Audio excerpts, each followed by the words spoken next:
and went to school there all my life. A product of Ntatele Pile Tauniani, Katlong Senior Secondary School before it was called Katlong High School. Went to Wits, the University of the Witwatersrand, to study MBBCH because I didn't want to go to a designated black university like the University of Natal, Wentworth Black section, where the majority of African doctors came from, or the one that was just specifically built for us called the Medical University of Southern Africa, or Medunsa for short, because I thought that I'm just as good as anybody else in the world and prepared to compete with anybody else in the world. Spent 4 glorious years there with the Dean, Philip Tobias, the late, an amazing, good quality human being. But of course, we were required to obtain special ministerial consent to be at a white university. 1981, just a few years ago. That just demonstrates how far this South Africa of Rolihlahla Nelson Mandela's dreams has taken us to in just 26 years. I then spent 11 years in pharmaceuticals, initially as a professional sales representative, calling on doctors and hospitals, where I progressed quite slowly, especially at that time, one would understand, to move into new business development, management, into product management. Then I was given an opportunity to start the export department from scratch when we were selling only within the 4 provinces of the now 9 provinces of the Republic. And initially I started with Zambia, Zimbabwe, Malawi, Botswana, and Namibia. First year ex-factory sales were 600,000. 4 years later, we were selling 10 million only to Zimbabwe. I was then headhunted to be the managing director of the world's biggest and oldest elevator company, Otis Elevators, not of Otis South Africa, but Otis Africa, a presence in 33 of the then 53, now we talk about 55 African countries. Today we talk about 1.3 billion people that speak 2,000 languages, with a richly endowed continent where every mineral that the world needs is found here in either number 1 or number 2. 30.3 million square kilometers of pristine coastline. 3 of the biggest rivers in the world are found here, including the mighty Zambezi, pummeling at the Vic Falls at about 450,000 cubic meters per second, enough to generate hydroelectric power for the continent and still have access to export to Europe. I then was headhunted by Minister Jeff Hadebe, who was Minister of Department of Public Enterprises, to be the 2ICS South African Airways, working with Coleman Andrews, responsible for 3 portfolios: 1, global sales; number 2, revenue management, sending the right aircraft to the right destination with the right capacity; and then lastly, of course, strategic alliances. We didn't want to join One World or Star Alliances. We're flying to 700 destinations. We wanted to sign our own code share and commercial agreements one by one. We were profitable then, good governance. I didn't stay long, was headhunted to Sanlam by Marinas Darling, who was the chairman at that time, to be the chief executive. I was looking after initially The marketing served on the Sanlam Limited main board. I was on 5 of the 10 subsidiaries. I chaired 5 of those boards, including the board of Gensec Properties. Later on, I started what is now called shared services in Sanlam. The first day we saved 11 million rands. But because I'm a Joburg thug, we had bought property in number 1 Dalsach Road in Vegeboom in Devonville. My family, everything they knew was in Joburg. 3.5 years later, they were homesick. So we came back to Gauteng. In the middle of a 5-year contract, I committed for 18 months, and we bought and settled in Bryanston since 2004, where I've been ever since. The bug of starting our own business bit. We started our own entity with 4 of my friends called Drake and Skull Integrated Facilities Management. We brought FM to this country. We ran that very hard. We picked Nozala as our BE partner. We sold them a 22% stake for 1.5 million rand. We said after 5 years we'll sell. We failed. We sold at year 6. We were paid 19.7 times PE multiple after tax. Nozala made 300 million in 6 years, having met all their covenants and serviced their loan. That's where I lost my hair.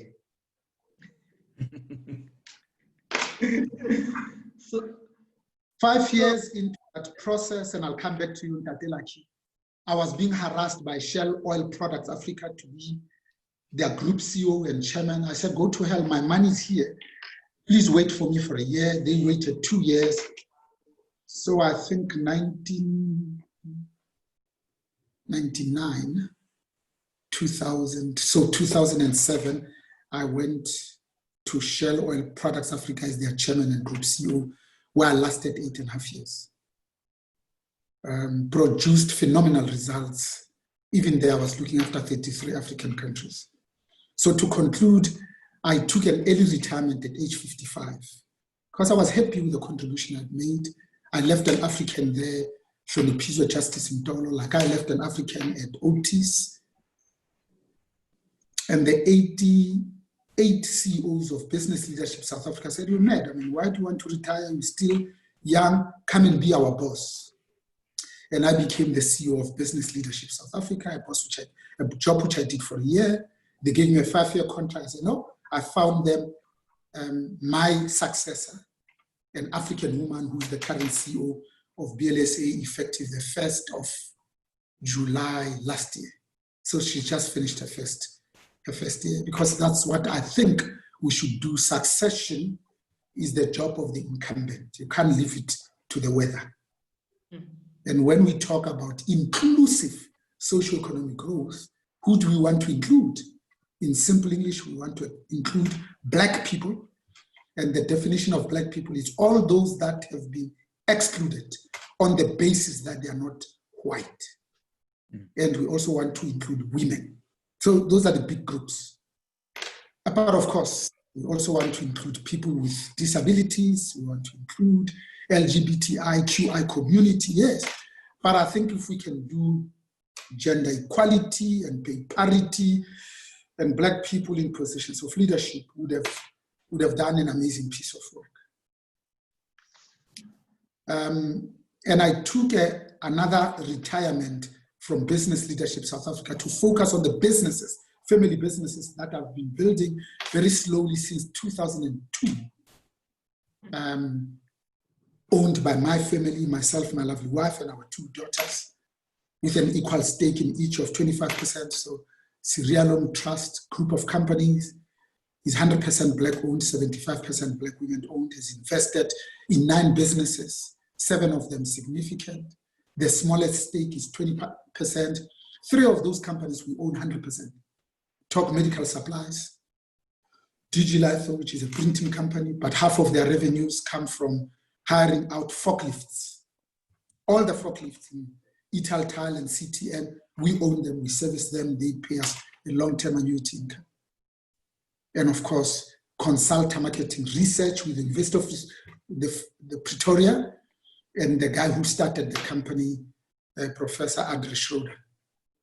The university sold their 40% to us 5 years ago.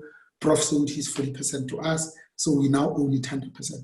So I'm trying to dedicate a little bit of time to run those 3 businesses. They each have their own CEOs. 2 of them African women. One, Ntate Philani Dlamini, runs general consulting now, not just marketing research. We own SACSI here in the continent.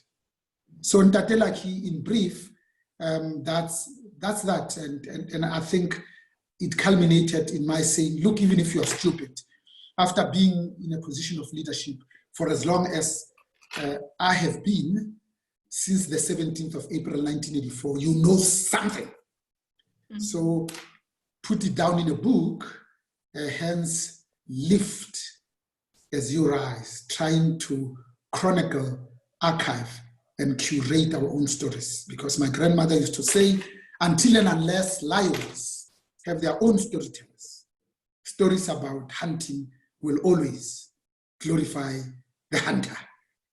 Over to you, Ntate Nzamai. Thank you very much, Ntate Bona. Thank you very much. The second question I would like to ask is, what message did you like to communicate to the audience with regards to this book? So first is, please buy it so that I can eat. I have it. I will personally autograph it for you. Number 2, at least attempt to read it, because in there, it archives a bit of my journey and my story. It has wonderful stories. It's written differently because I've asked the 12 people that I mentor and I know to also write a page or 2 about how they've experienced me and how they felt me. And their stories are also in the book, from Dr. Judy Dlamini, who's now the Chancellor of the University of the Witwatersrand. And the title is self-explanatory. It's an African adage that says, if you're an individual, don't wait until you are at the summit of the mountain, at the pinnacle, before you lift other human beings as you rise. It says, there is no more valuable exercise for the heart than extending a hand down and lifting another human being as you rise. It says you don't have to wait until you have the title MD, CEO, President, but you take 2 steps in the corporate ladder of success and you lift another human being. Because it's always nice to be surrounded and cushioned by other people. Leadership is a lonely race. You soar like an eagle. You don't flock. Therefore, you need a bit of company to be vulnerable. It says if you are a government, the best amongst us lead with a heart of a servant. Because servant leadership is not a leader with many servants, but it's a leader who the best amongst us lead with a heart of a servant. It says, if you are a business, you cannot continue to be an island of prosperity in a sea of poverty, because when business does well, society generally does well. Therefore, as business, we must continue to do well by doing good. So lift as you rise, as I conclude, Ntate Nzamai says nature is a wonderful metaphor for business, because there is nothing that nature does that it does only for itself, but it does it for the enjoyment of others. That is why rivers don't drink their own water, trees don't eat their own fruit, and flowers don't give off this beautiful fragrance because they themselves want to smell like Fontainebleau, but so that the aroma gives joy to somebody else. That the sun does not need the vitamin D, but it understands that it's my duty to rise every single time without fail from the east and set to the west, whether it is overcast, raining or not, as a moral obligation. Because the world will be a better place if we didn't care who takes the credit. So lift as you rise. Says we owe it to ourselves as Black people to support each other and one another. That if we don't think for ourselves, we place our future in the hands of others. It is up to us to create our own new world.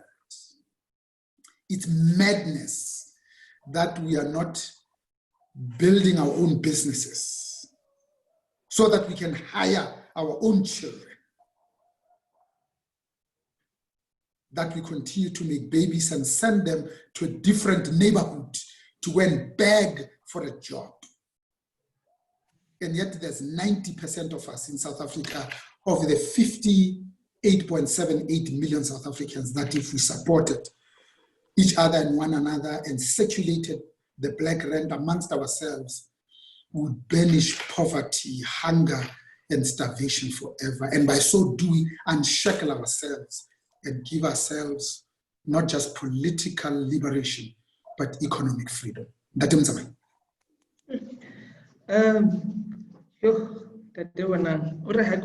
every time the mind just starts racing. It starts racing because there's a lot that you touch on. And some of it a lot of it you've actually articulated well in the book. Dion would be co-hosting with me. I forgot to mention it in the beginning. So Dion, a question from your side. Yes, I'm sitting here and I'm also just drinking in the wealth of experience and knowledge that comes from your mouth, Prof. And I'm thinking, looking at your CV, your accomplishments and your work experience, you get a flavor of diversity. You get a flavor of different industries. You get a flavor of being involved in organized business, like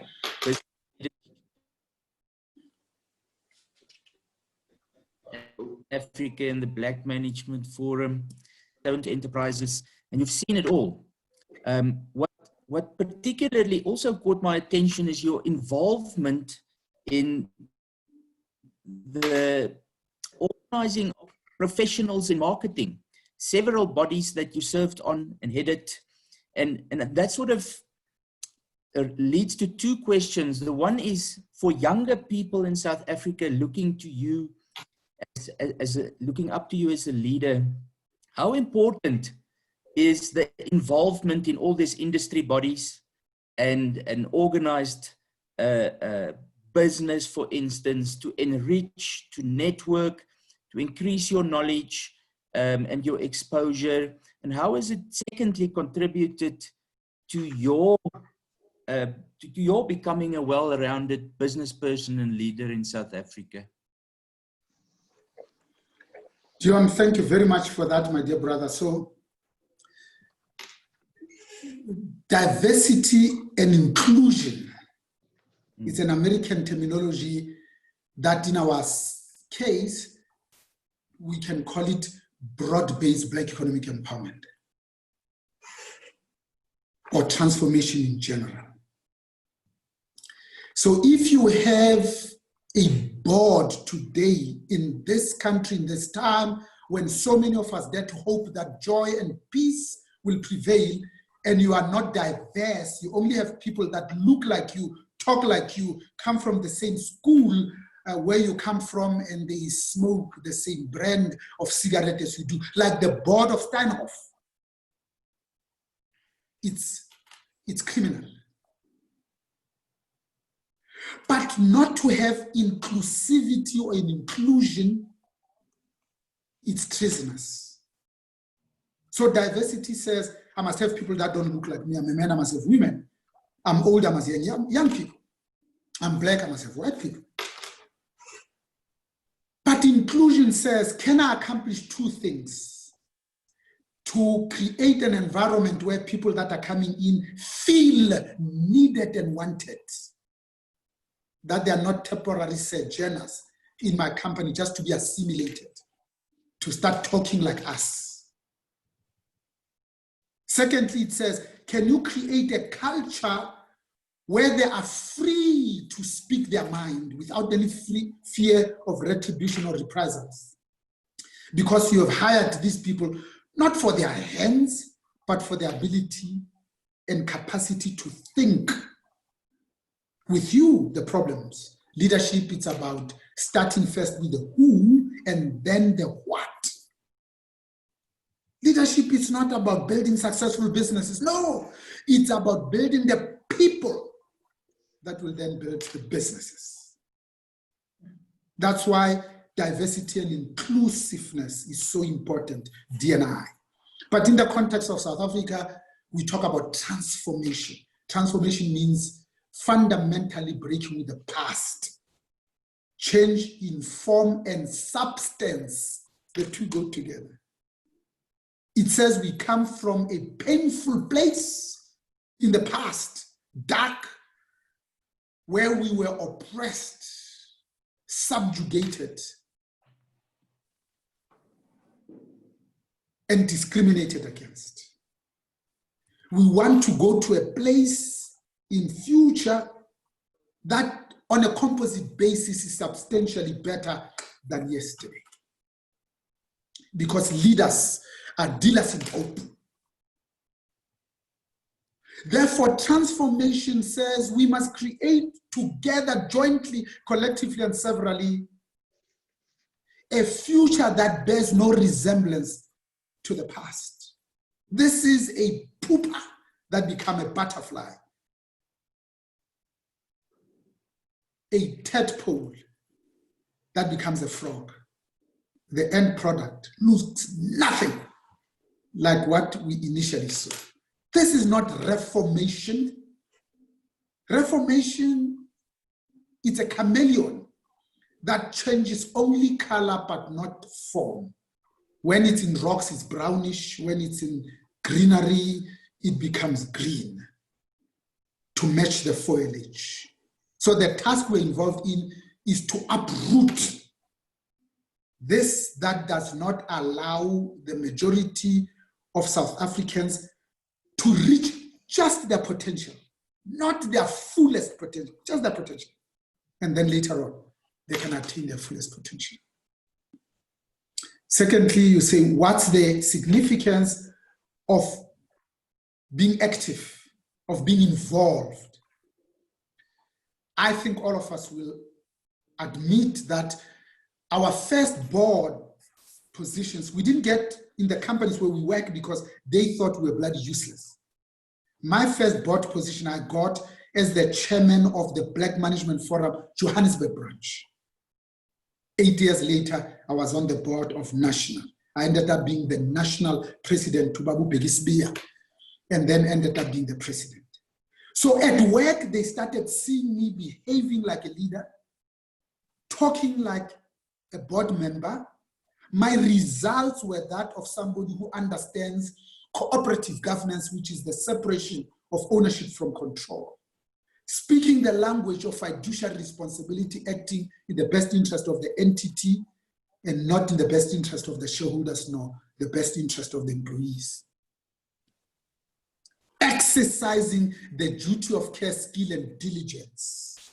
But most importantly, the duty of faith, because the majority of people had lost faith in business like they have lost faith in business today.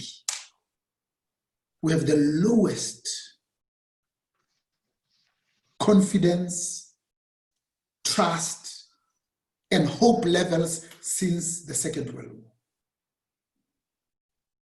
To do those things so that we ask ourselves as a business to say, how do we restore confidence and extend trust and give hope? So being involved contributes to your own personal growth and development. But you don't go to these institutions because you want to add it to your CV. No, you go there because you're saying, alone, I can't do much. But together we can accomplish that, which on my own will take me inordinately long. So I joined the BMF because I wanted to give other Black people a collective shoulder to lean on, to share our collective experience so that, oh, if it happened to them, so it means I'm not sick, it happens to all of us. And to think through how we get ourselves out of this room. I went there to serve, not to take out. Just like our leaders, Rolihlahla Nelson Mandela, Dennis Goldberg, Baba Mlangeni, and Drew. They went to the negotiation table, not to go to the table and say, we can take this, I'll take this from us. No, they went there prepared to give up something. What are we prepared to give up when we go and get involved to share the little that we know? Because it's only when you give, like falling in love, it comes back to you tenfold. And developing your own networks. A simple definition of networks is making my net work for me. Because it's about standing on the shoulders of giants, being cushioned by other people. The language that I speak today is because I'm a result of the many inputs that I've received by sitting around the table with people like you. And I say, oh, Ntatela Kimutsama works this hard, organizes webinars. I must do webinars too. By listening to the late Maduke Lotundlovu and say, how does this African become so articulate and so fearless and so confident and so courageous and so bold? I want to be like him. And then lastly, how then do you become a well-rounded individual? It's about being deliberate about it, conscious, purposeful. It's not an accident. So I studied medicine. So I know about anatomy and physiology. And then I said, I can't just read medical books. Therefore, I must, out of my way, read the Sowetan and the Bantu world. So that when I go to a wedding and a funeral, I'm not talking about laryngitis, pharyngitis, and tonsillitis. But I can talk about crossing the Rubicon by P.W. Botha. That just never happened. To expand your own vocabulary. So when you're in the arts, you want to read something that has nothing to do with your vocation or your own profession. So if you are a leader and you are not a chartered accountant, it's about reading finance for non-financial managers, not because you want to be an accountant, no, because you just want to know the difference between income and cash. And you can read a balance sheet and a profit and loss statement. Thank you, dear. Thank you.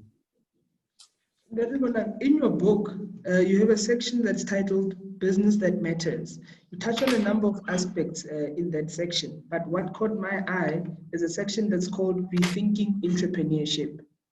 You say, if banks had a formula that said there'll be a mixture of lending and grants, we'd have more entrepreneurs. So I would like to ask, what can be done to see that this is a reality, where banks actually have such a system where they're not only giving out loans to entrepreneurs or to businesses, but they're mixing it with grants like we see in development institutes? And the second question is, do you think that business has an appetite to support this course as well, by making sure that the enterprise development programs are not just charitable programs, but they're actually sustainable core business programs that make sure that small businesses contribute and develop within their value chains? So, Lucky, entrepreneurship is a state of mind, not just a title. Because you can be an intrapreneur within a company, an organization, an institution. The mindset is that of starting things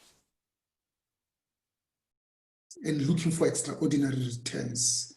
It's about solving humanity's problem. That's called innovation. Whereas creativity is just thinking new things. So an entrepreneur is people who risk it all. Hire 2 people. That's where jobs are created in large numbers. When you look at our BRICS counterparts, new jobs created, more than 50% of them are by small and medium enterprises, not by big companies. Because in the last 20 years, big companies give us this notion called jobless growth. They're growing, but they create fewer jobs. Balloweld had 380,000 employees. 2010, they had 32,000 employees, and they made 4 times more profits. So South Africa's new jobs by SMEs, it's below 16%, when in our BRICS counterpart is north of 60 percentage points. We're not paying attention to SMEs. I didn't say SMMEs. I exclude micro, because micro is survivalist.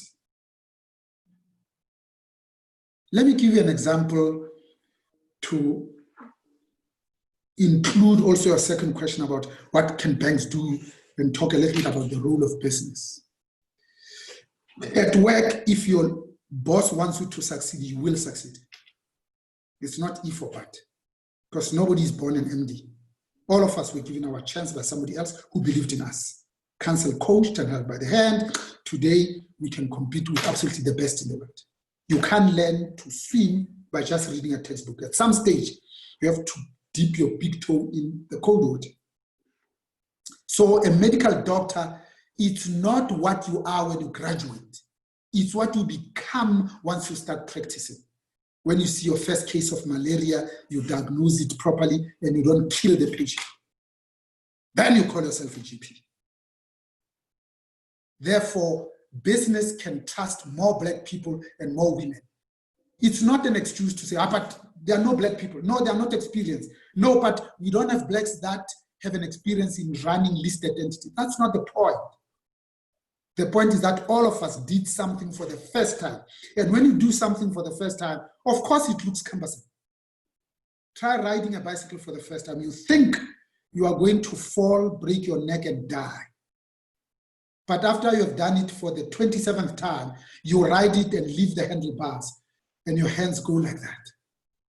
Because confidence, like competence, is gained through doing the work. So what then is the role of business? Of course, business must give grants. Developmental financial institutions can do that, but they can, because if they did that, they're not just giving. When business creates jobs, it's not job creation in and of itself. It's about creating markets of the future. Because there's a problem when your own employees cannot afford the goods and services you provide. So if you make Bentleys, your own employees can't afford it, your market ain't gonna grow. But if you pay them enough to afford the Bentleys, there's a captive market. You know, the third pride, they want to. So Brian Joffe goes to Shul with Stephen Kosef. On Monday, the door opens to Stephen Kosef's office and Brian Joffe comes in and he says, I want to start a company. Would you finance me? Stephen didn't ask him for collateral. He didn't say, give me your house and your grandmother as security. Stephen Kosef said, I know you, I trust you. Here's money. He started Bidvest 32 years ago. Today, Bidvest employs 125,000 people. It has 350 companies, therefore 350 CEOs. It's in the top 40 of the JSE. It's split into two, the food businesses that are mostly global, listed separately called BidCorp. If you exclude those, you still talk about 125,000, and that's 4 times more than the people who work at ESCO. Brian Joffe succeeded because Stephen Kosef believed in Brian Joffe. How many of us believe in our own people? When you're sitting behind an oak desk in your office and an African walks through, to believe in them and trust them and give them the opportunity, and they pleasantly surprise you by hard work and producing extraordinary results. How many of us do that? So it's no accident that when Brian Joffe was looking for a headquarter for Bidvest, he didn't go to downtown Joburg, he didn't go to Sandton, he didn't go to Sandton City. No. He said, where are my people? Where are Jewish people mostly congregated? And where are their assets? And they're around the Melrose area. The head office of Bidvest today is in Melrose Arch. That's how you create lasting institutions. Therefore, when I conclude, Lucky, the role of business today can be what I learned in Economics 101 from Ivy League universities, which is shareholder maximization. No, it can't be. It's about, if you can survive the COVID, you're already profitable. 2, it's about bringing about this notion called shared value. One of the key challenges confronting companies today and boards is to ensure that corporate decision-making is consistent, not only with the whims of the shareholders, but it takes into account a broader stakeholder community. 3, it's about doing no harm. Your employees have a right to wake up home safe and come to work and go back to their significant others safe with 10 fingers on their 2 hands at the end of every day, because you have made the work environment safe. It's not your job to kill your people at work. 4, it's about ensuring that you make the world a better place. Because doing no harm sounds passive. Making the world a better place is slightly more active. Only because we have not so much inherited this earth from our forebears as we borrowed it from our children. Therefore, it behooves us to live it in a state that is substantially better than we found it in. Therefore, issues of the environment, ECG, SDGs, are of utmost importance if you want to build not only a sustainable business, obsessed with surviving in the short term, but being a resilient business. Because resilience in Africa is much more than the food, energy, water nexus. Back to you, Ntatelaki. Dion. Yes. Prof, there's a question. There's a question here from Mr. Carl Kalaote, and he says, is leadership evidenced in good results or the resilience displayed in turbulent times?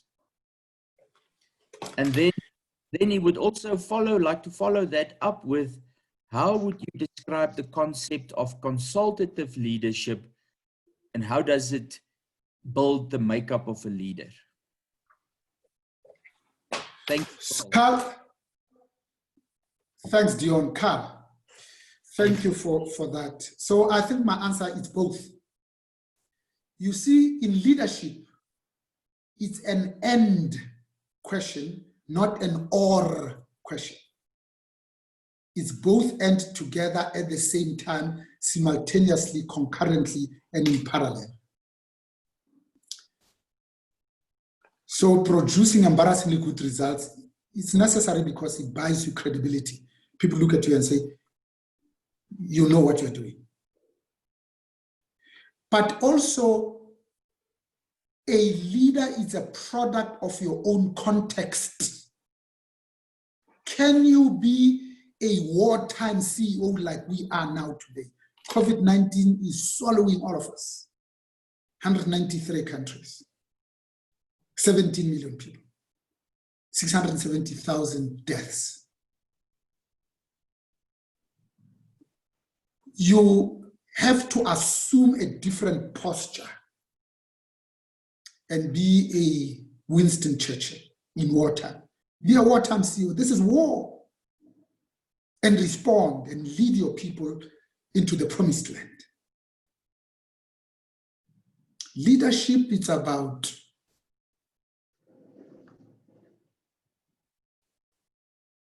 extending trust. It's about talking straight.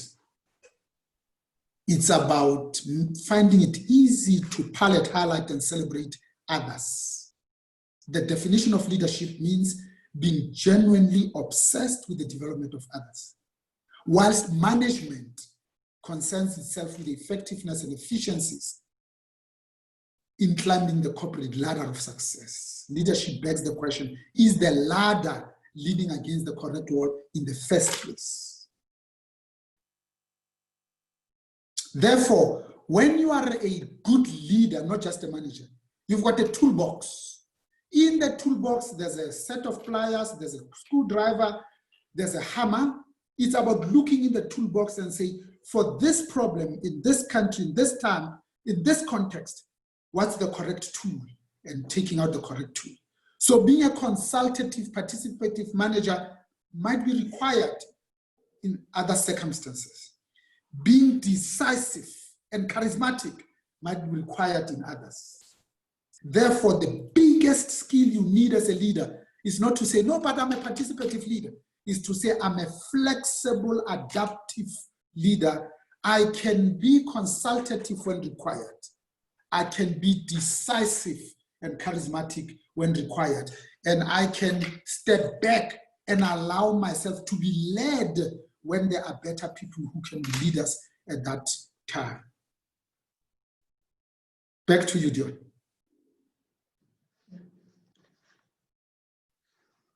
Dion, you're on mute. You are on mute. Yes. Thank you for reminding me. If I could also then follow that up, Prof, you know, we are, like you rightfully said, in a completely novel situation. None of us have been where we are now. Nobody has been. You know, what we used to view as normal is stability, predictability, and so on.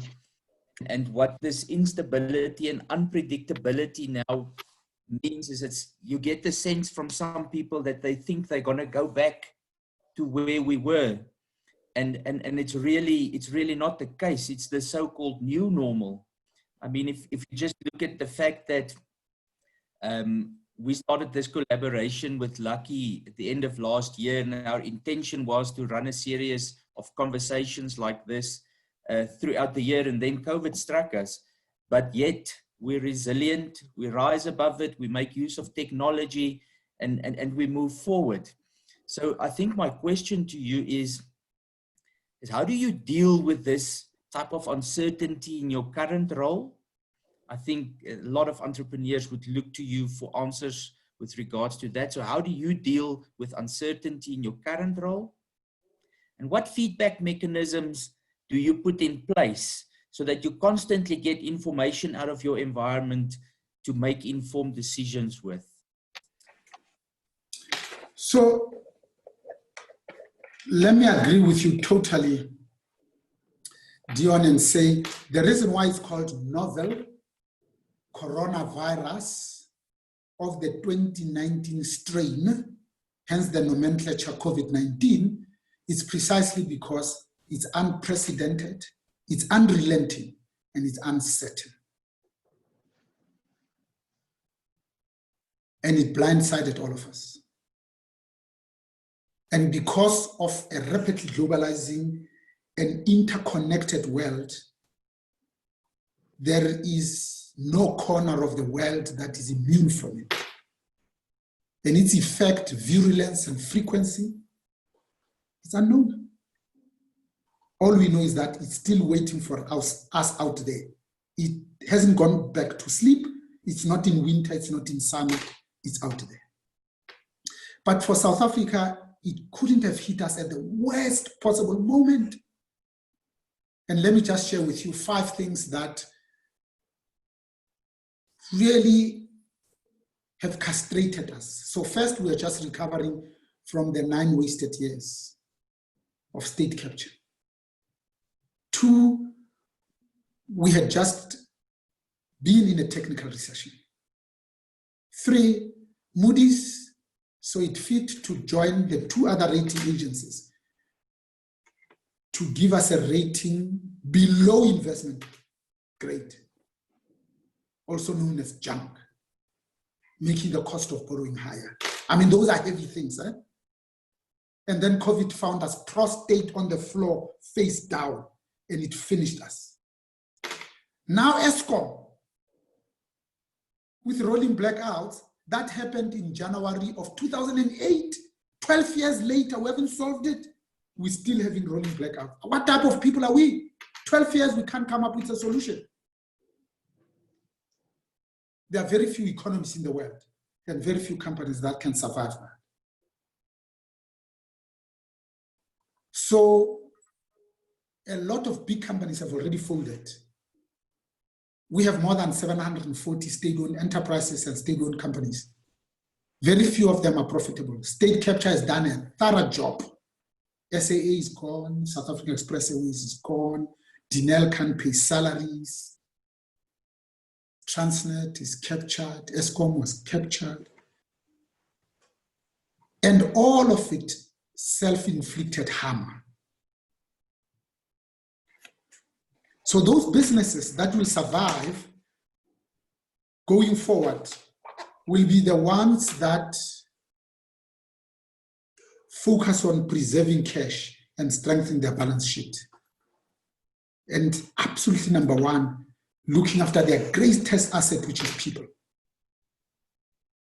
So a lot of companies, when the president announced on the 23rd of March that we're getting into a national lockdown after declaring the state of national disaster and the Disaster Management Act, and he limited non-essential travel. He gave us 4 days, effective midnight, 29th of March, we got into national lockdown, alert level number 5. Since then, we've seen big companies fall. So to emerge the other side at a personal level is to look after ourselves and make sure that we are not part of the statistics. Lastly, is to take heed of the things that COVID-19 has changed forever.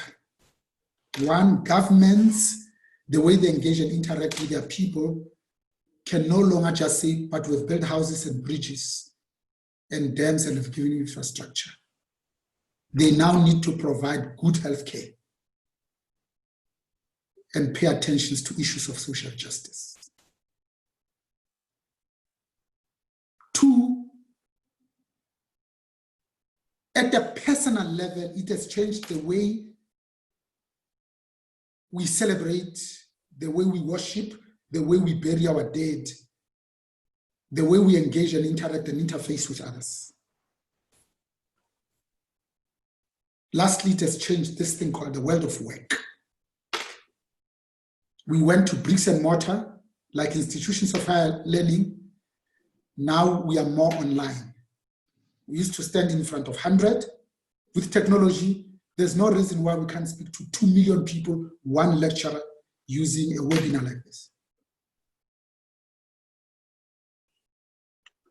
Therefore, let's be mindful of the 3 things that we've been asked to do and observe by the World Health Organization: social distancing, self-quarantine, and basic hygiene. Wash your hands for at least 20 seconds with soap, knowing that it is impossible for the majority of our people in South Africa. Because how do you speak of social distancing in an informal settlement in Alexander, where there is officially 350,000 people, but we know there's 970,000 people that live in a shack? How do you practice social distancing in Soweto, where officially they are saying there are more than 2 million people. To give you an idea of 2 million people, it's more than the population of Botswana, Lesotho, Namibia, Swaziland, because all of those have a population 2 million or less. So Soweto is bigger than countries. And unofficially, we know that there's 3.5 million people in Soweto. 4-room houses, average of 5 people, 2 bedrooms, there's 5 of you. How do you do social distancing? Impossible. When you say to your own employees, go and work from home, Stats SA says only 10.4% of households in South Africa have direct access to the internet. The other 85% don't. So how can they work from home? When you are a Bidvest, you give your own employees a laptop and an iPad and a smartphone and say, go and work from home. 13.5 million of us depend on taxis to go home. That on average are 40 kilometers away where we live from a place of work. It takes us on average 40 minutes from there to work, and it gobbles up on average 40% of our monthly pay.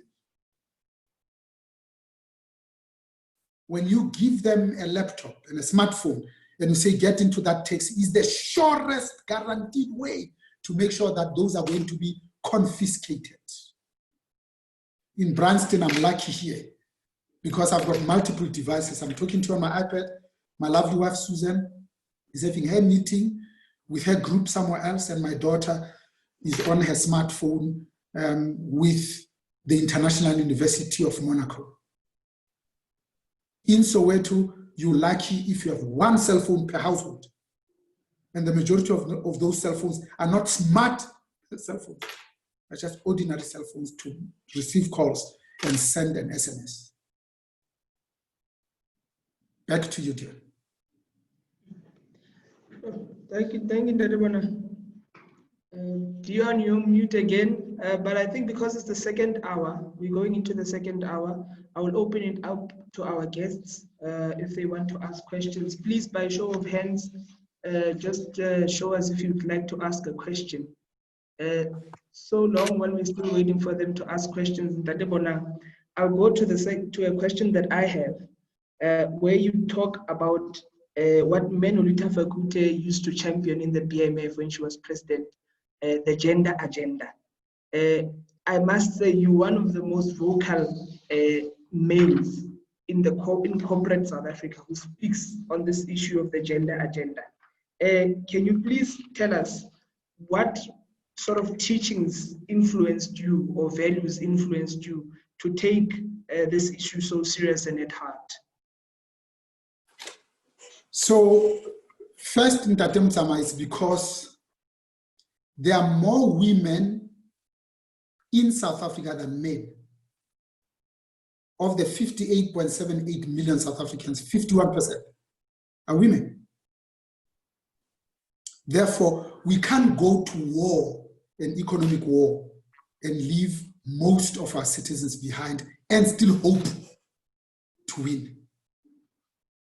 2, I was raised by my grandmother. And she's taught me that those households where women are empowered, they generally do well. And science and data backs this. When you put a smartphone in the hands of women, not only does the nutrition, health, and education of their own children improve, but of the entire society and community from which they come. COVID-19 has exposed the grotesque, both systemic and systematic inequalities. Therefore, the color of COVID is both black and feminine. In the 21st century, 26 years into democracy, the whole world still pays women 75% of what they pay men for work of equal value. And yet COVID-19 has now demonstrated beyond any shadow of doubt that the countries that have women as heads of state have done a better job of dealing with the pandemic than those led by men. Therefore, it's manifestly in our interest to want to live in a better, safer place and happier place if all of us can subject ourselves to be led by women. Lastly, Oprah says, from those who much is given, much more is expected. Therefore, I'm a beneficiary of patriarchy, unfortunately also of toxic masculinity. It's my job as a man to kick down the corporate doors and make it easy for women to come in, to bring down the concrete ceiling, which we used to call the glass ceiling, so that women can also feel safe in our companies and they don't feel marginalized outside and ignored. At best, for them to succeed, they need to start wearing suits like us and talking like us and adopting less useful traits of individualism, egocentric and self-centered. It is the job of white people to free black people. That's what white privilege is about. Let me end by telling a story that when Ella Fitzgerald could not be booked for live shows and could not appear on TV to sing only because she's black, a white woman called Marilyn Monroe went to the TV stations and to Broadway and said, if you let Ella sing, I'll come to every single solitary one of the shows, I'll sit in front. That's what you do when you have privilege. It's not useful to say, no, but I worked hard for it, I went to school. It's what are you doing with your privilege to make it easy for black people and for women to get into what is still primarily a white corporate culture.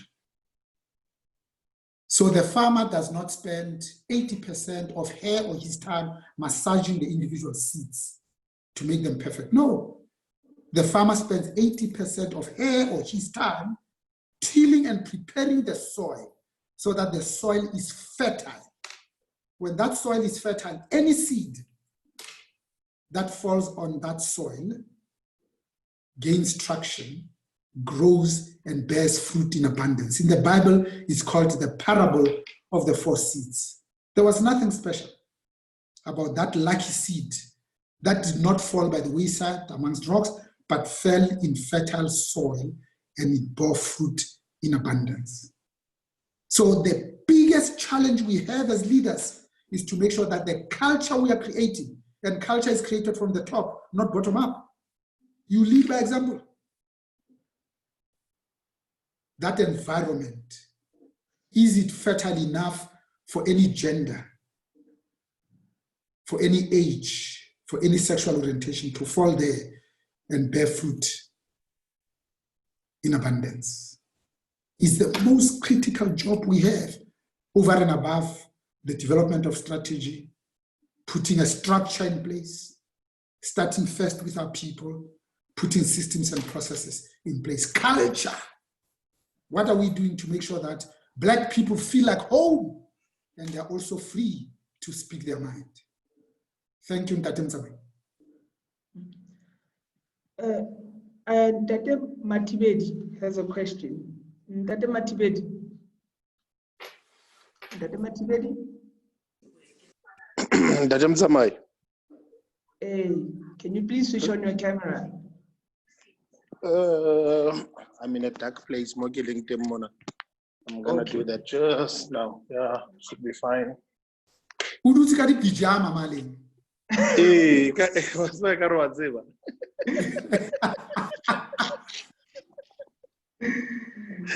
Pretend kind of Matibedi.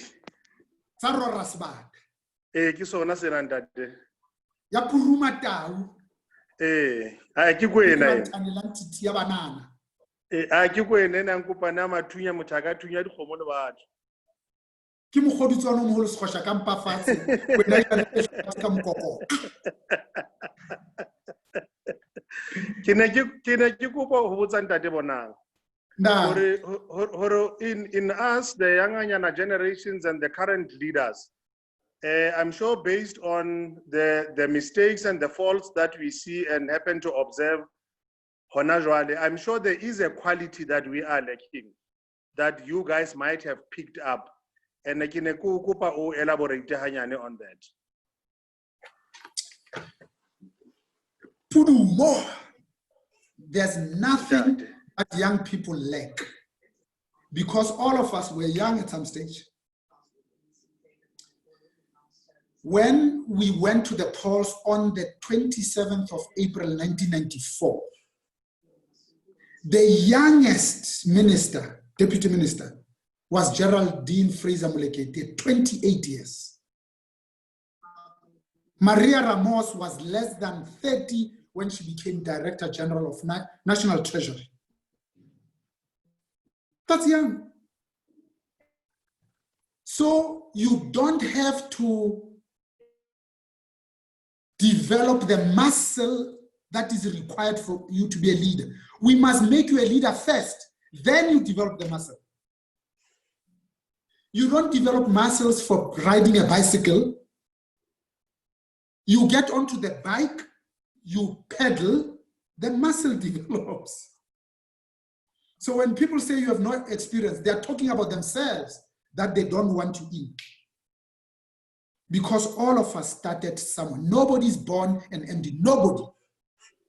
You become a medical rep, you become a product manager, somebody says, I think you can do this. They give you this, and you pedal like crazy to make sure that you don't drown. That's how you survive.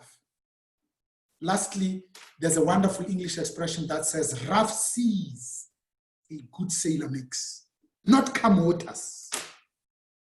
I spoke about a wartime CEO.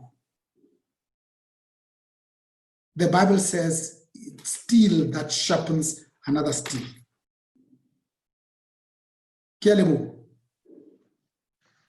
Are you covered in the Matibeli? You are on mute, Pudu. You're on mute. Thank you so much. Thank you, Dr. Matibeli. We have a question from Marang Consulting. I think it's Tando. Marang Consulting. Tando? Okay. Hana Loro. Kiurapez.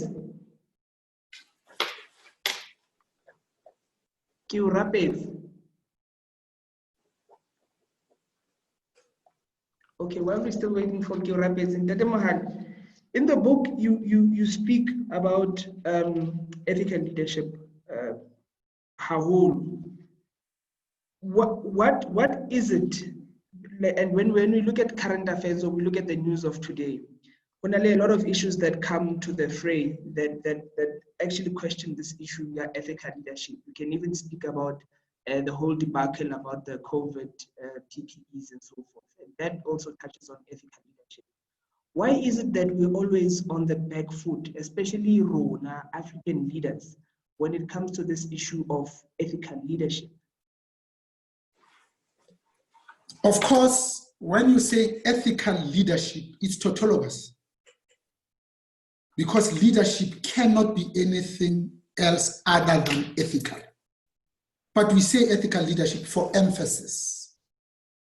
Because leadership requires three things for it to take root and exist. Of course, it presupposes followership. You can't lead yourself. So there must be something that people see in you, and they, out of their own free volition, say, I want to follow you. Three things. One is vision, some sort of a compelling vision that is crisp, concise, and precise, so that we can remember it and understand it. Nike says, just do it.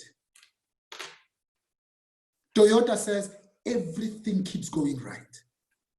You remember it.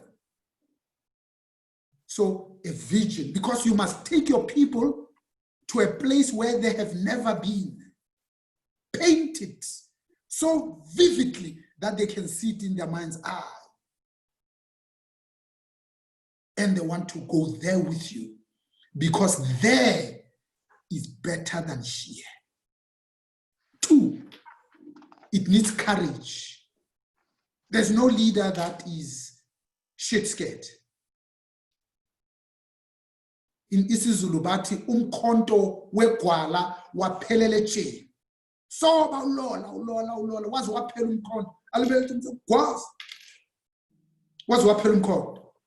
You need courage. Courage of your own convictions to speak truth to power irrespective of the consequences. Rolihlahla, Nelson Mandela, Oliver Tambo, they were lawyers, they were middle class. They gave it all because they wanted a better quality of life for their people. They wanted respect, social justice, equality for their own people. And they spent 27 years in prison. He was married to Winfred Nomzamo Madikizela for less than 2 years. He was still on honeymoon. Just made 2 divine daughters. Gave it all and went to Rome. That's courage. Ndate Ndrumlangeni was the chairman of the ethics committee. Sitting president Jacob Gedle Zuma wrote to him personally and made the letter public.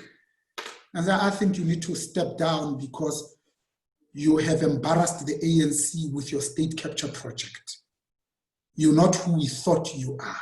Sitting president in charge of the army and the security branch. He did. Lastly, it's about integrity. That's the one that's less sexy. Wholesomeness.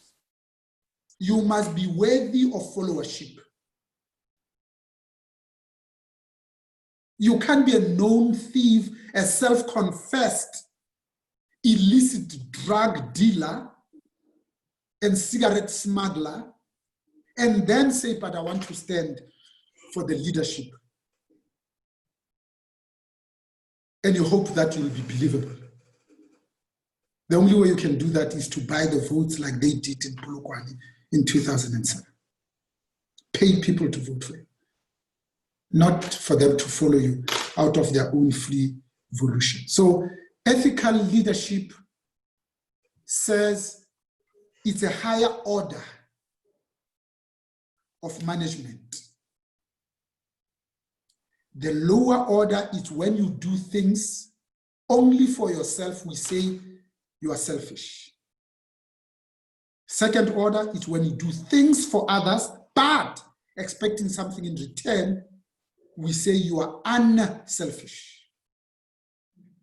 But it's when you do things for others expecting nothing in return that we say you are selfless.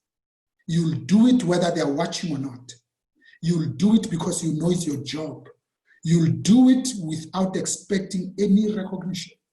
You'll do it because that's how you get and give yourself purpose and meaning, because you are rooted in principle,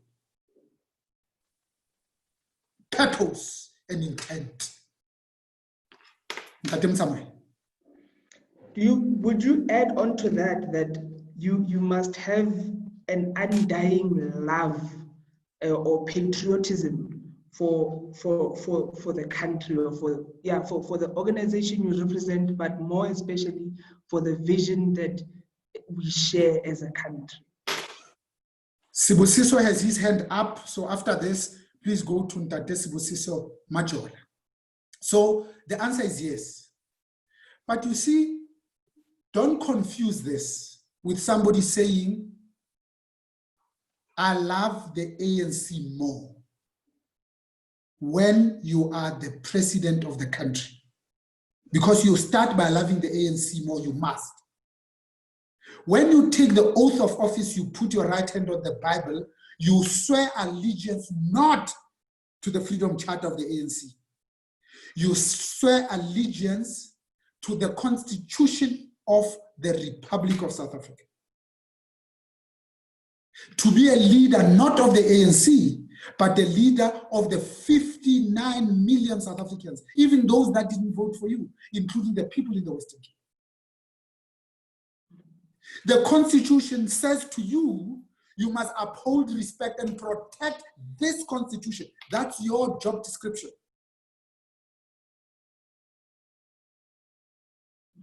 Not in the main body of the Constitution. No, in the preamble of the Constitution, it starts by saying,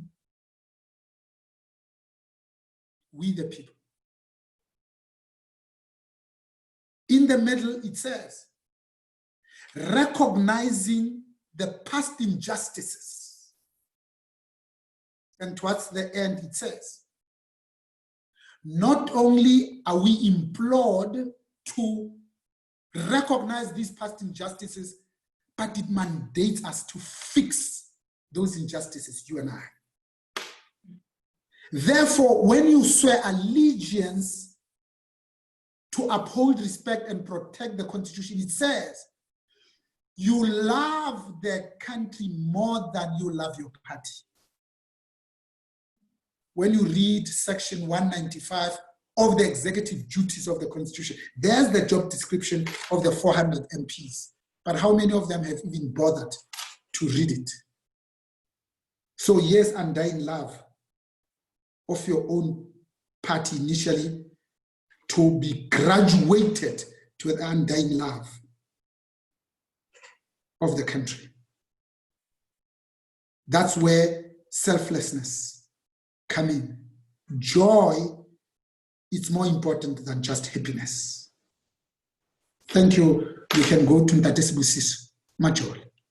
Yeah, after Ntate Sibusiso, it will have Ntokozo. Sibusiso, you're on mute. Thank you, Lucky, and Sabona Babu Mohal. Nkosi yami, sengibethe ngamadolo phansi ngakuhlonipha. Siyabonga Baba to share your wisdom with us. I have noticed in your introduction, firstly, I haven't read your book yet, but I promise you I will get one soon. I'll sign it. Definitely, I'm sure we'll happen with that. I'll really appreciate. So my question, basically, it's about, based on your introduction, in most instances, you were headhunted. And I'm sure it wasn't a coincidence. There was something noticeable that you were doing. And I would like to know, what is it that maybe one can, draw from your experience with that regard? And the second question is, if one would like to work as a board member in any organization, because from what I've observed, if you can be a board member in one organization, you can be a board member in the other. So what sort of knowledge or experience that is required there? That is my second question. I don't know if you will allow me to go for the last one, the third question. Let me allow you, Majola, because you are greedy. You are allowed. Okay, thank you for that. So last one is very brief. On the subject of raise as you rise, realistically out here in the ground, it's a red race. So whilst I'm struggling, to fight for my own survival, how do I also make sure that I lift others in the process? Thank you, that's all. Thank you for allowing me. So let me start with number 3. The beginning of wisdom, the Bible says, is to love your God and your neighbors. The Japanese say, to be a millionaire, make somebody else a millionaire. You see, it sounds counterintuitive. All of it says, to act in own interest, you have to start first by acting in the best interest of others. That's leadership.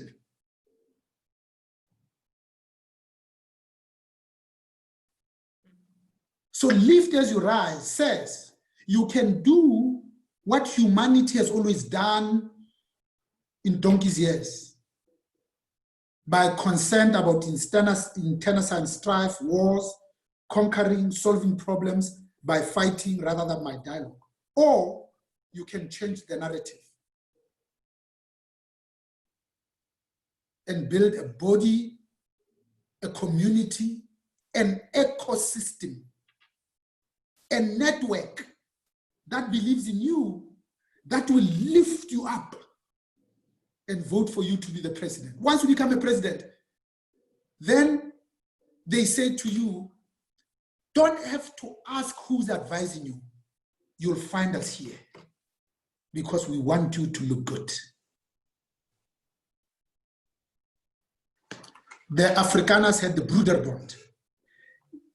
The National Party would never is a long time, appoint a Minister of Finance without asking the Broederbond business.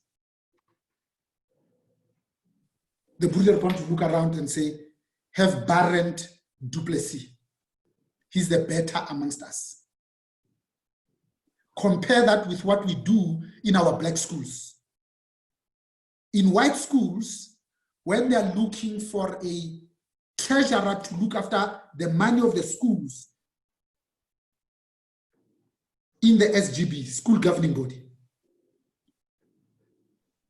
they look for somebody who's a chartered accountant, who's been a CFO, because in his Rolodex, he's got 88 CEOs that he can call upon and say, give me $1 million, give me desks. Oh, you have moved your head office, please give me that cupboard. And that's how the school grows. Government pays for 10 teachers, says, I've got 5 million, I can hire 5 more, and the results get better. In bad schools, what do? The one that made the most noise that evening of the election, say, you'll be the treasurer. The first thing when he comes in, instead of saying, I will talk to Adrian Gore, the CEO of Discovery, to raise funds for you guys. First meeting, he says, first thing on the agenda, so how much are we paying ourselves as the board? Because I can't come here hungry. That's why our schools go down. Their schools go up. That's how our school gets worse, theirs get better. Consultative business movement started. They went to Balloweld and spoke to Warren Klulo and said, give us your best. He gave them Tiens Ilof. He ended up being professor of Potchefstroom University, Northwest University. He was their best. Because they started with the best, consultative business movement still exists today. It's called the National Business Initiative. It grew in the BMF. We're looking for an MD. What do? We start by saying, how much money do we have?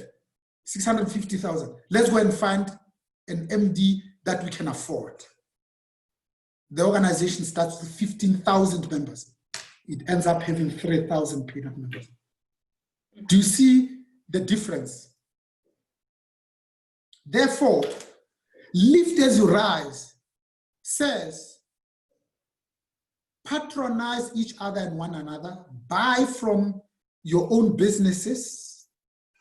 The Jewish people open their gate on Sunday and they don't pick up a Sunday Times on the gate because it's been delivered. No, they walk 2 kilometers down the road to buy it from another Jewish shop.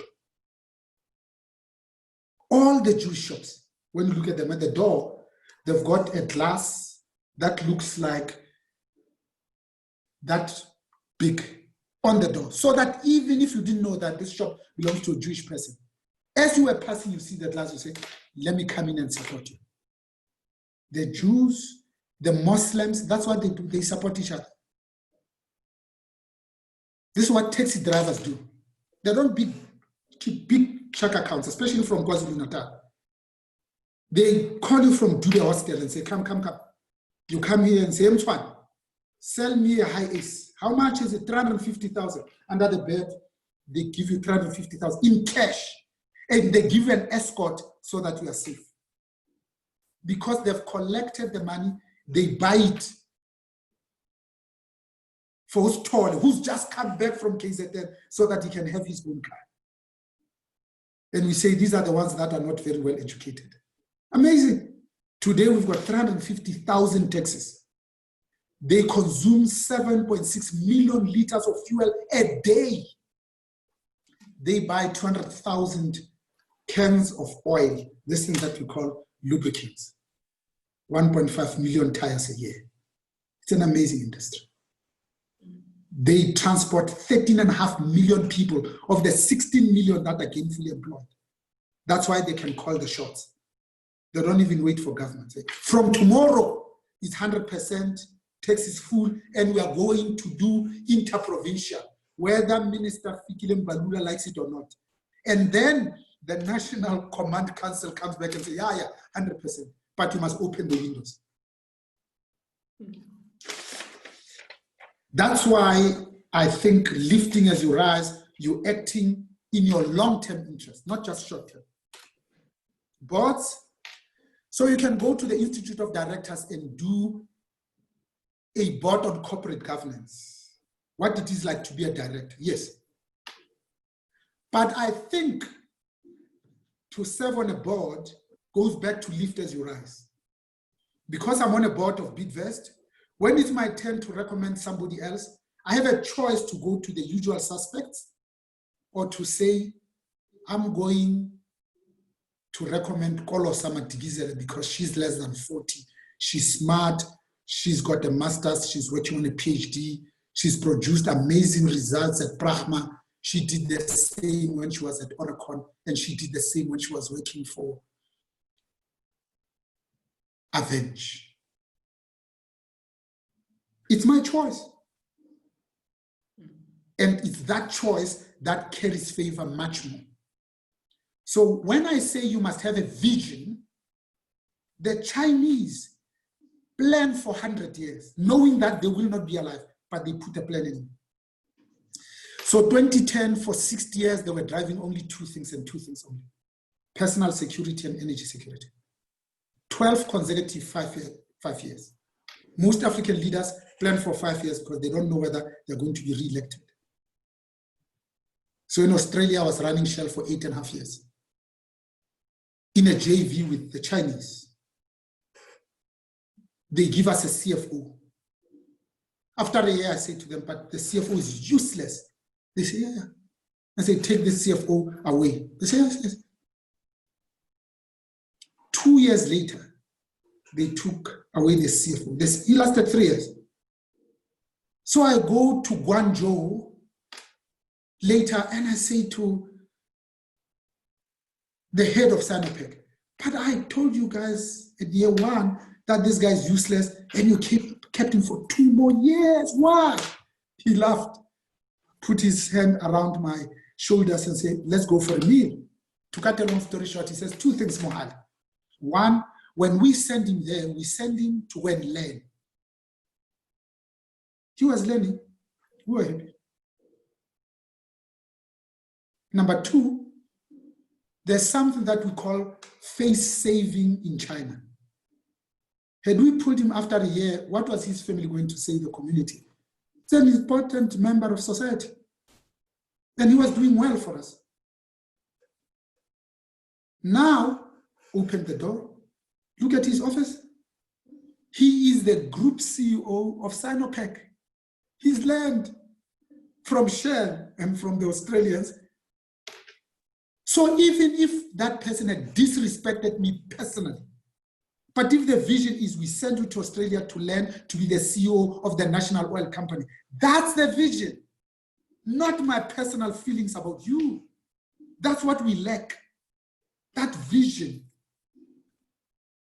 Let me give you an example. We have more than 740 state-owned enterprises and state-owned companies. We've been in power for 26 years. Do the math. Had we put black CEOs in every single 31 of them, just for a period of 5 years, no more, and 20% of them had failed, today we'll be boasting of 3,000 African CEOs with a demonstrable track record. 3,000.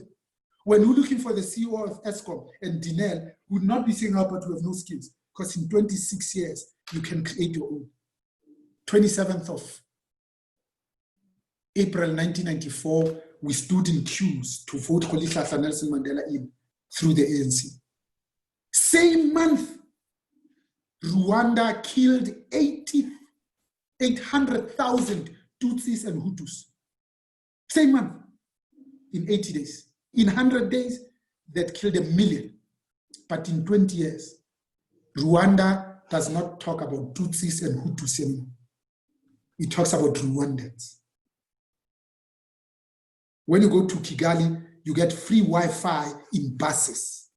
South Africa, 10 years, we've been talking about digital migration. 5 ministers of communications later, digital migration has not happened. We own the 5G spectrum. We could auction it. Today's Thursday. Tomorrow we'll spend 20 billion. We haven't. COVID hit us. We gave it for free to the cellular telephony companies temporarily. Reduced its currency. Now, MTN is piloting 5G with you and I, which they got free from our government. They could have auctioned it. It's that vision. We don't have that vision. When people complain and say, but you know, South African Express Airways is not making money. They don't go back to the vision and say, but why did we send Sizakele Mzimela there? No, they say, no, come back, Caesar. Because you are focusing on transformation, we'll put Piet van der Merwe in so that he can build up the profitability. Today, we still give black CEOs to state-owned enterprise and state-owned companies confused dual mandates, say developmental and commercial. So when you're confused, which one are you going to look at? Commercial or developmental? But when we bring white people, it's clear, make this thing profitable. Andre the Reiter at ESCOM, he's not confused about putting electricity in Enkandla and Emondlo and Enmutu, Langanyanga and Guguletu. No! He's going to fix the balance sheet. He's going to reduce the 48,000 employees to 32,000. In 3 years, 15,000 less. He's going to ensure that the 18 billion that's owed by the people in Soweto is collected. He's switching them off. He's going to get the 20 billion that is owed by the municipality. Clear. He's going to break the company into 3: generation, transmission, and distribution. It's commercial. But when Pagamani Hadebe was there, that's not the language we're talking with him. We're phoning him as ministers and saying,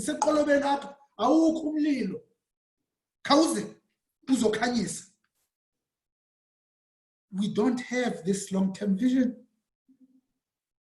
And when we do, it's a wrong or impossible vision.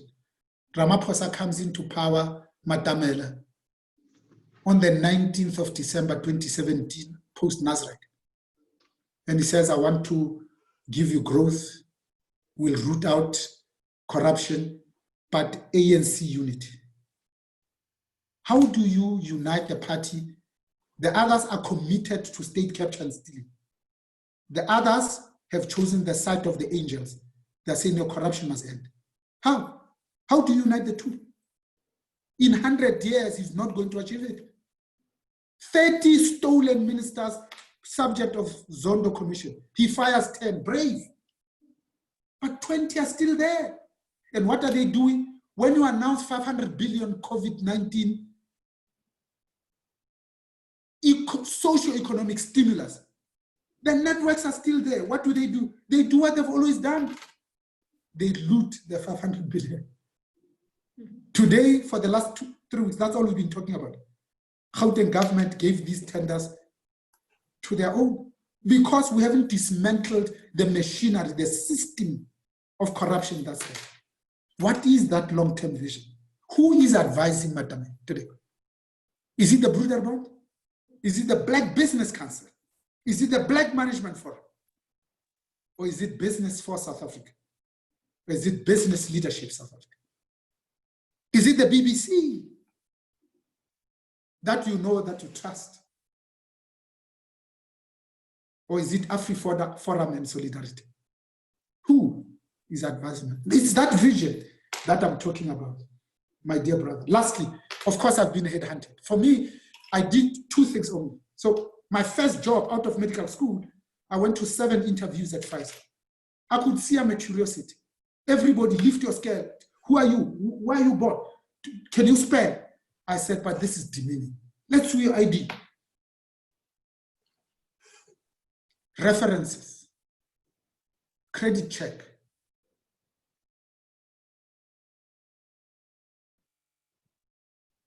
Qualifications checks.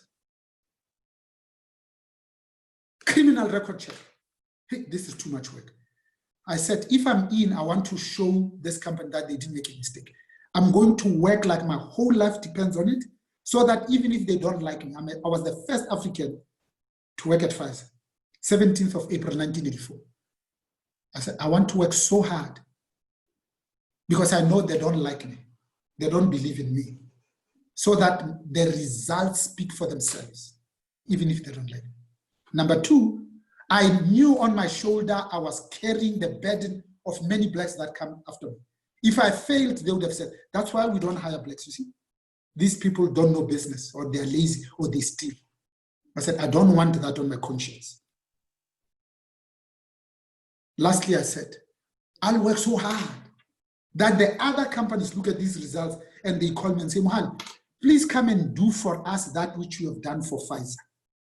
And my response is, they pay me 20 rand and fold my hands and say, what's your story? Those are the only 2 things that drove me. I don't want to disappoint myself.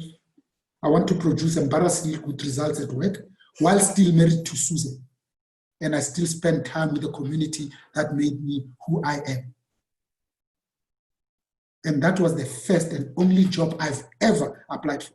I've never read a newspaper and said, we are looking for board members for Centec or for South African Express Airways, for SA, and I apply. And I call the politician and say, no, you support. Never. I said, you must like what I do, the results that I produce. You must say, Bona, we want you to be on the board of AXA.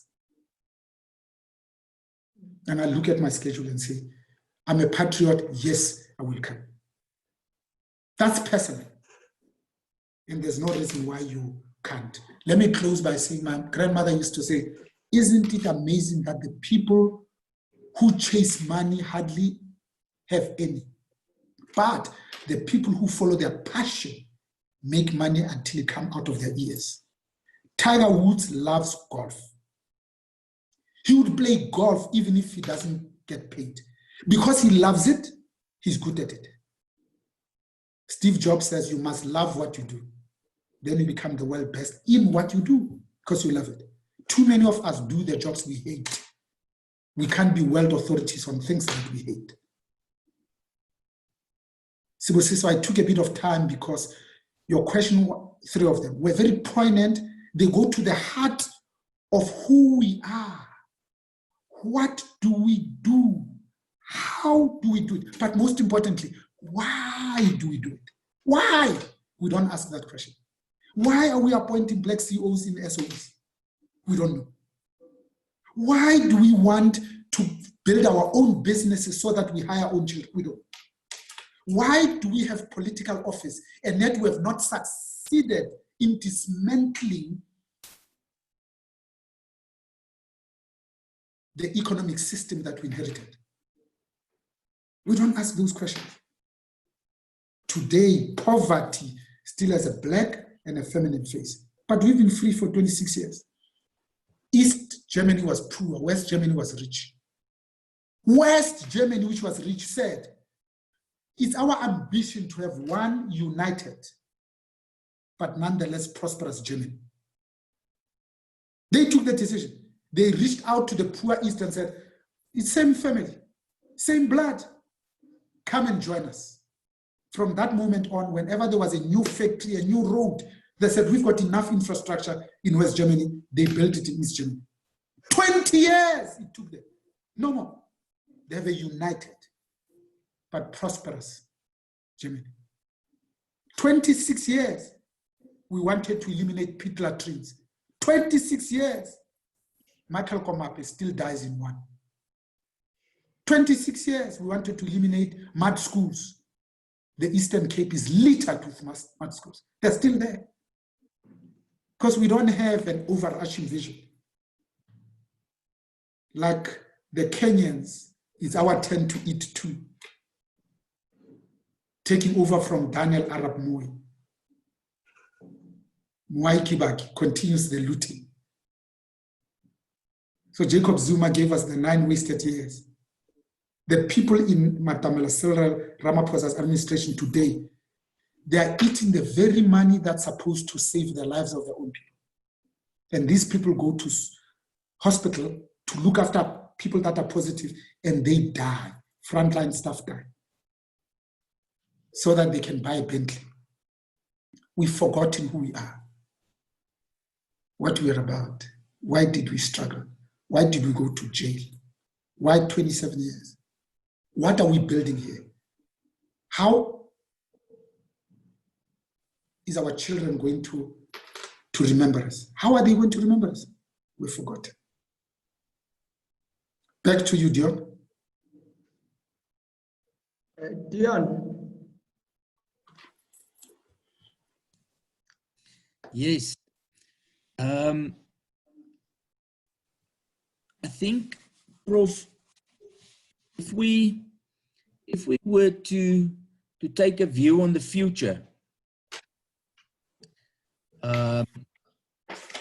have to sort of, and this is the notion that I'm driving at on executive education level at the business school, is how do we get management and leadership future fit? In other words, it might be that some of the skills and competencies that we had as managers and leaders in the past, post this pandemic, would not make us and keep us relevant anymore. We have to be able to become agile thinkers.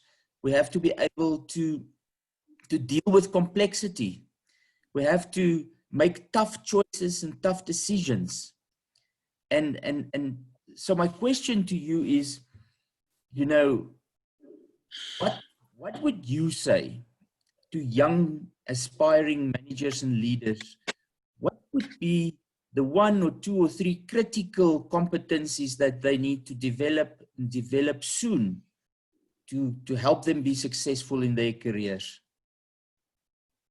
So Dion, we must still go back to Tando and Kiurapets to take their questions. So 3 things very quickly. First, let me start with the university of which I am a part of, the University of the Free State. 1, Harvard University has the biggest endowment in the world as a university. How did they do it? They go to their list of alumni and say, well, the CEO now, Blaubeck, $80 billion. The next is 40, half. Secondly, especially the business school. When you're looking for the head of the business school today, in the 21st century, 26 years into democracy, are you looking for a professor with a PhD who's published 27 papers to do a management job of managing a business school? At the time when you are developing skills, for what? For business. For what? For the world of tomorrow, for IR, coding, cryptocurrency, Internet of Things. Why do you need a PhD to do it? Get a businessman. If you get a businessman, he calls the 88 other business people. They give you an endowment, because all of them in the corporate social investment, of the 4 focus areas, one of them must be education. You build that. With money, you can do stuff. The council, the Senate, who chairs that? Another academic or a business person? I'm not saying it because I'm a business person. I'm saying it because Instituto de Empresa, i.e. University, Europe's #1 business school in Europe. It's chaired by a business person. It's populated predominantly by business people, not by academics. Let me conclude that by giving you an example. When you go to medical school, we call you a clinician. You know how to diagnose, you can tell us the prognosis. the function of managing a hospital is given to a manager who understands the complexity of supply chain management.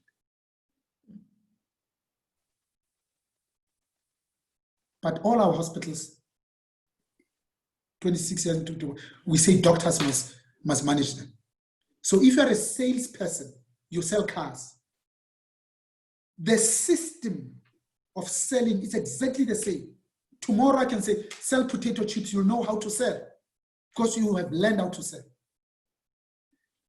To lead an enterprise, you are a leader, you know how to lead Coca-Cola. You know how to lead Google.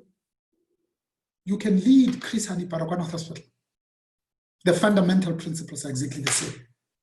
In exactly the same way that we don't send botanists to go and arrest drug lords. We send career policemen. They know the law, they know how to arrest you lawfully. They don't have to know the chemical composition of cocaine. They don't. That's how we confuse ourselves. That's the vision I'm talking about. What are we creating here? And then at an individual level,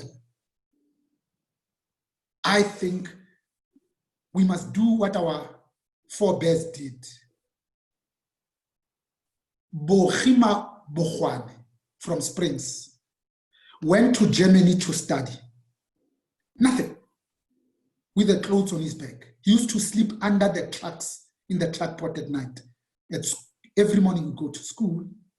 He passed with a degree in engineering. He started a factory called Africhem in Springs. He made soap and detergents. He organized an essay writing competition. I won first prize. He sent me to Malawi to be a guest of the life president Mgwazi, Petsim Kamuzu Band. Sacrifice. Today, there are students at vets who sleep in the toilets because they've got no rooms. They go and wash in a basin. In the evening, they eat from a box that's put in a corner because other students have put a sandwich or two. That's sacrifice. Let's not forget that sacrifice. It's individual, it's personal. It's not a group thing. Yes, we must demand that the government must give us NSFAS, it must pay for our tuition and books and living expenses, and it must give us smartphones and iPads. Yes, we must demand that. But let's not ban the university because of that. Let's also put something as a sacrifice. That's what it takes. So I went to VETS 1981. They give you a student card. They load your money here to eat. You swap it in the canteen. You borrow books with this thing. For 4 months, I couldn't because I was waiting for the Minister of Internal Affairs to give me special ministerial consent. So I lost 4 months MBBC H1 at VETS. But I passed my first year at the end of the year. How do you do that when you have lost 4 months? It came on the 17th of April. 26 of us had applied. The minister came back and said yes to 11. As young people, even as old people, when you think I can still go and finish my PhD, go and do it based on sacrifice. Let your wife work, you go to school, you lose the 2 salaries. Don't look at somebody else and say, pay for me. If government can, sure, but it's personal. That's what we have forgotten to do. And I hope that's helpful. Let's go to Ntando and go rapid.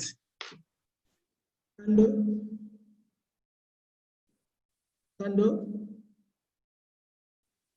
I think let's start with Q Rapid. Q Rapid, you have your hand up.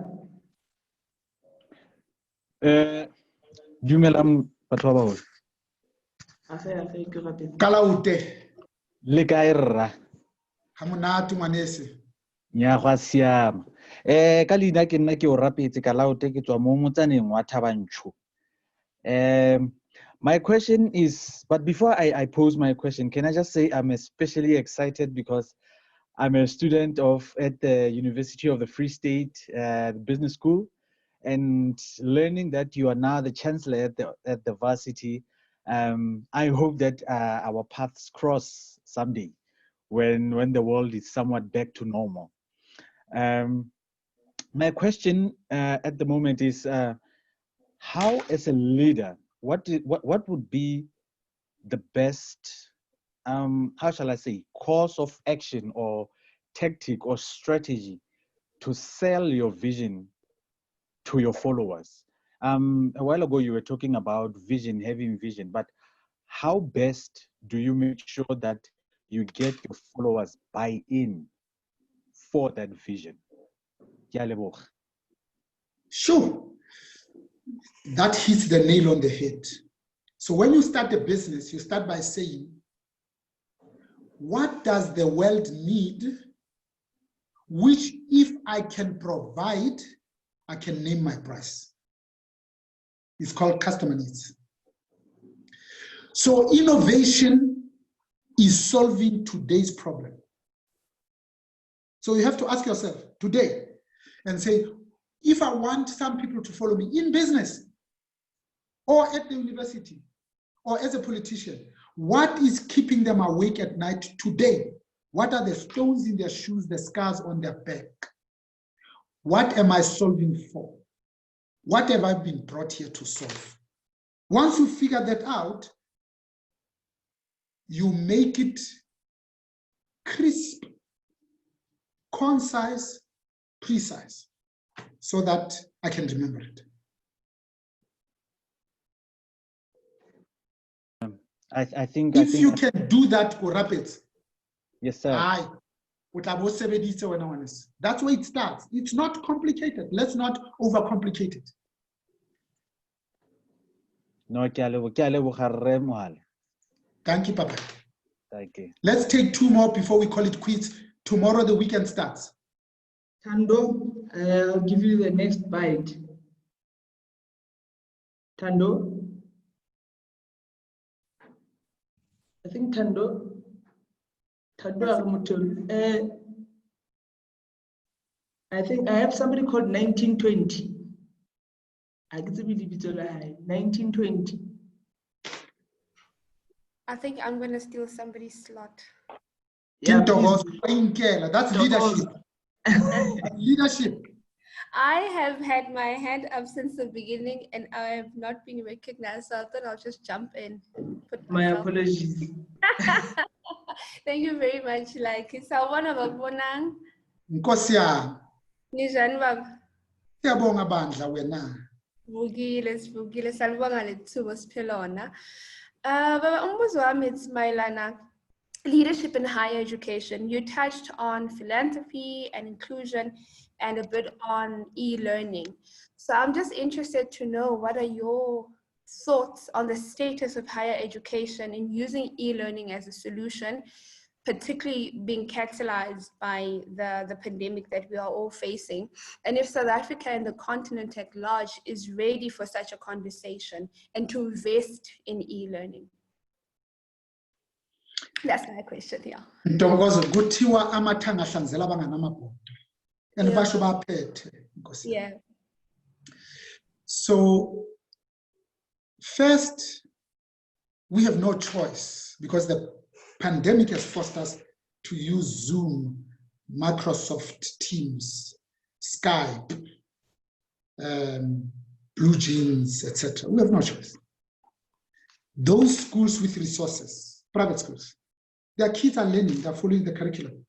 Black schools, they are saying, no, let's close it for another 4 weeks. So guess what? When Mnet is looking for presenters, the most articulate, the most knowledgeable will come from private schools. We wouldn't have changed anything. We are disadvantaging our very own. So e-learning is upon us. 4IR is upon us. I said when I was starting, if we don't think for ourselves, we place our future in the hands of others. It is up to us to create our own new world. How do we describe, define, but shape that new world? It can't be an accident. We must map it ourselves. Lastly, because we say leadership, right? Leadership, huh? And you said philanthropy. Let me end on this part, Ndoz. And the two go together. You can't just call yourself a leader, you take, and you've got 12 Bentleys in the garage, and we can only drive one at a time. So the way I think of it is our life is divided into 3 thirds. The first third is to learn. The second is to earn. I've never seen a poor philanthropist. So that you do what with your last third? To share. To share it. That's how we find meaning and purpose and joy. We give of our knowledge. We share what we have learned. We live as we rise. Those that are helping others are completing God's work. That is leadership. If you stop only at learn and you're not going to take it with you. You're going to leave it here. Kasi soto baro he la sekgoba ya go bohlwa o qamake mesebetsi ya sona mme o hlalefe. Go to the end, observe his ways, and become wise. So being rich is having money. Being wealthy is having time. 2 more and then we close. And I am currently the CEO of the Free State Black Business Chamber. And I've been the CEO since last year, 17th of June. And my question comes from my experience here at the chamber. The organization is called the Free State Black Business Chamber, but we are open to working in collaboration with other businesses that are not Black. But being in the Free State, it seems like it's a big barrier. And I often tell people of my experience and my involvement when I was in the BMF, where I was always asked the question, yeah, Black, why Black? In 2020, why Black? And my response has always been Black because the majority of our people are still the ones living in squalor. Black because the majority of the people are still the Black ones who are unemployed, facing poverty, and all the vices of the economy. Hence, we need to focus at Black to correct the injustices of the past, but more the injustices of the present. So I want to know from you, as past president of the BMF, how do you, or how did you approach this engagement or questions from people coming to you and saying, but Tate Mohale, why still Black? I remember Tate Eric Mafuna saying to us at one event at the BMF, he would have imagined the BMF to now, it was then 2013. He would have then imagined the BMF to be not the Black Management Forum, but the Management Forum. So from you, how do you perceive this organization Stop Black? Still relevant? How did you respond to the question when you were still BMF president? So first, I start by saying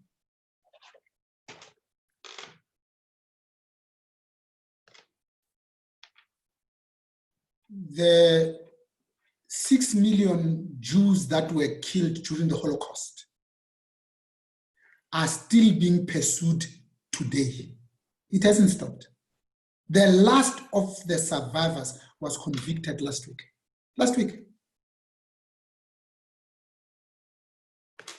An organization called the Afrikaanse Handelsinstituut, AHI, only changed their name 5 years later, 340 years after they've been formed. We've only been, 26 years into our democracy. The data, the science tells us that 26 years into democracy, all of us collectively have not succeeded in eradicating the legacy of apartheid. Economic power patterns are set for generations to come. Today, you just have to be born Black. The chances are you go to Alexander. White, you go to Center. We haven't changed that. So why the hurry to de-emphasize Black? Why? America, 300 million people. 300 glorious years they've been free. Today they're talking about Black Lives Matter. And African Americans are 33% of the population. 78% of them are in prison. 79% get killed by COVID because of their blackness, because they're not resilient. They've got more comorbidities. So the Black Management Forum strategy has not changed. Still rests on two pillars. I'll add the third, and I'll be brief. I will not unpack it in the interest of time. Now, number one is the development of managerial leadership, primarily amongst Black people. Didn't say exclusively. I said to you, when we say inclusive growth, who are wanting to include Black people and women. So we're not wanting to include more white males, Afrikaners. They occupy 79% of positions of leadership. Tabia Kabinde just shared the Employment Equity Commission report at the beginning of this week. That's what it says. Secondly, the BMF still stands for socio-economic transformation. We're in the corridors of power. We have not fundamentally transformed the economy. Our children are still begging for jobs. Lastly, of course, we said we also wanted to bring about thought leadership.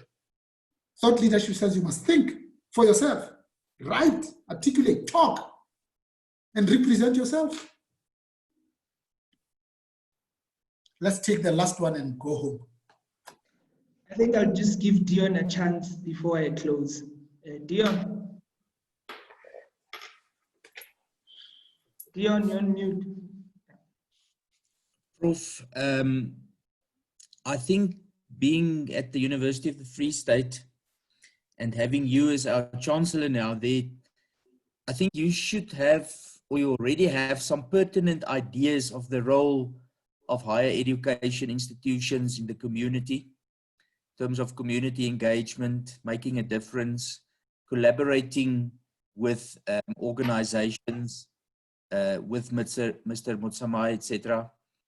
Would you like to share some of those ideas that you have about university community engagement with us? So in the interest of time, you're absolutely spot on. So I wrote a piece that you must Google after this. It says, how do we reimagine and repurpose institutions of higher learning? Beautiful piece, even if I have to say so myself. Lastly, Ntate Mtsamai, as you close, Free State Black Business Chamber. You'd have achieved a bigger mandate than yourself when the Free State Black Business Chamber can be part of the Black Management Forum, so that together they can be part of the Black Business Council, BBC, the umbrella Black apex body, so that collectively there's 27 Black organizations in BBC. Together we go to BUSA, Business Unity South Africa, that was created by Rolihlahla Nelson Mandela when he was president. And we take over BUSA. How you eat an animal, you eat it by allowing it to swallow you, and you eat it from inside.